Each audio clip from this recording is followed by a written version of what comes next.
3, 2, 1. Hello and welcome to the Fighting Moose podcast. I'm your host and narrator, Jason Hendrickson. This is a podcast where I retell stories, some fictional and some historical, that can be enjoyed by people of all ages.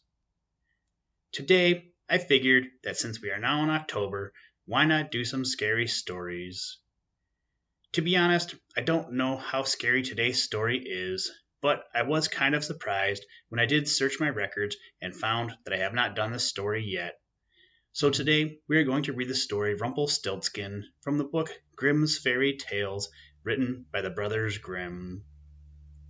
As we are getting nearer to Halloween, hopefully you have some plans to go out with friends and trick or treat, or maybe you have plans to just pass out candy, or maybe you are going to stay home and watch some scary movies.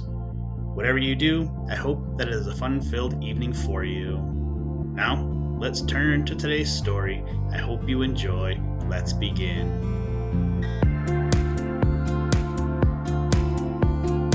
Liftoff. We have a liftoff.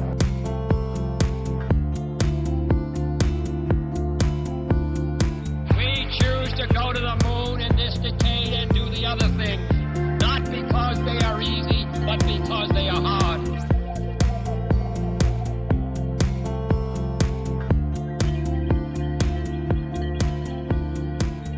Rumpelstiltskin. By the side of a wood, in a country a long way off, ran a fine stream of water, and upon the stream there stood a mill. The miller's house was close by, and the miller, you must know, had a very beautiful daughter. She was, moreover, very shrewd and clever, and the miller was so proud of her that he one day told the king of the land, who used to come and hunt in the wood, that his daughter could spin gold out of straw. Now this king was very fond of money, and when he heard the miller's boast, his greediness was raised, and he sent for the girl to be brought before him. Then he led her to a chamber in his palace, where there was a great heap of straw, and gave her a spinning wheel, and said, "All this must be spun into gold before morning, as you love your life." It was in vain that the poor maiden said that was only a silly boast of her father, for that she could do no such thing as spin straw into gold. The chamber door was locked, and she was left alone. She sat down in one corner of the room and began to bewail her hard fate, when on a sudden the door opened, and a droll-looking little man hobbled in and said, "Good morrow to you, my good lass. What are you weeping for?" "Alas," said she, "I must spin this straw into gold, and I know not how." "What will you give me," said the hobgoblin, "to do it for you?" "My necklace," replied the maiden.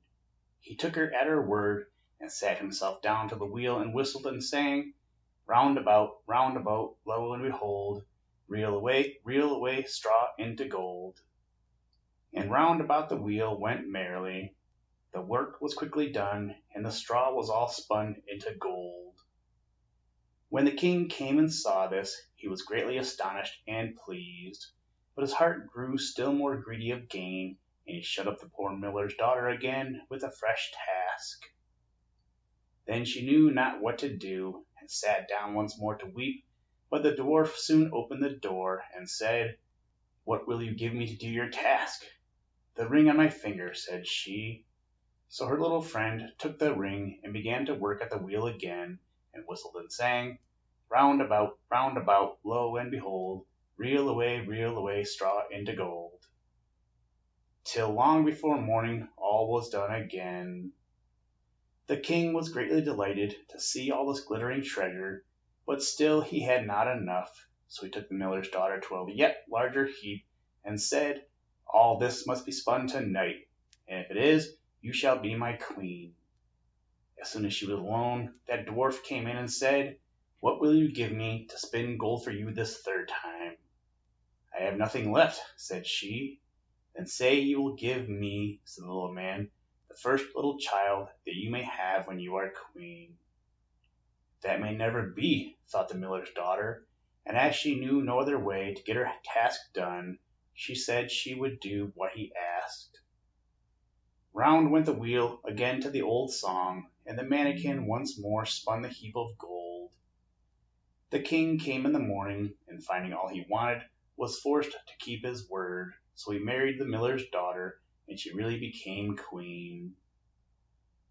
At the birth of her first little child, she was very glad, and forgot the dwarf and what she had said. But one day he came into her room, where she was sitting playing with her baby, and put her in mind of it. Then she grieved sorely at her misfortune, and said she would give him all the wealth of the kingdom if he would let her off, but in vain, till at last her tears softened him, and he said, I will give you 3 days' grace, and if during that time you tell me my name, you shall keep your child. Now the queen lay awake all night, thinking of all the odd names that she had ever heard, and she sent messengers all over the land to find out new ones. The next day the little man came, and she began with Timothy, Ichabod, Benjamin, Jeremiah, and all the names she could remember, but to all and each of them he said, Madam, that is not my name. The second day she began with all the comical names she could hear of, Bandy-legs, Hunchback, Crookshanks, and so on, but the little gentleman still said to every one of them, Madam, that is not my name. The third day one of the messengers came back and said, I have traveled 2 days without hearing any other names, but yesterday, as I was climbing a high hill among the trees of the forest, where the fox and the hare bade each other good night, I saw a little hut, and before the hut burnt a fire, and round about the fire a funny little dwarf was dancing upon one leg and singing, Merrily the feast I'll make, today I'll brew, tomorrow bake, merrily I'll dance and sing, for next day will a stranger bring, little does my lady dream, Rumpelstiltskin is my name. When the queen heard this, she jumped for joy, and as soon as her little friend came, she sat down upon her throne, and called all her court round to enjoy the fun. And the nurse stood by her side, with the baby in her arms, as if it were quite ready to be given up. The little man began to chuckle at the thought of having the poor child to take home with him to his hut in the woods, and he cried out, Now, lady, what is my name? Is it John? Asked she. No, madam. Is it Tom? No, madam. Is it Jemmy? It is not. Can your name be Rumpelstiltskin? Said the lady slyly. Some witch told you that. Some witch told you that, cried the little man, and dashed his right foot in a rage so deep into the floor that he was forced to lay hold of it with both hands to pull it out. Then he made the best of his way off, while a nurse laughed and the baby crowed.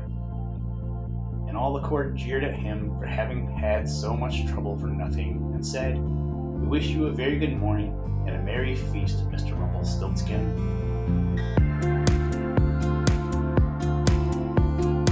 Houston, Tranquility Base here. The Eagle has landed. That's one small step for man, one giant leap for mankind.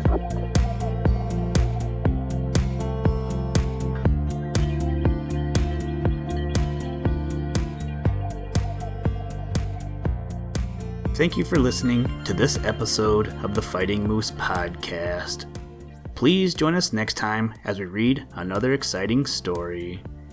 Today's music was provided by the artist Analog by Nature, and the audio clips were provided from NASA.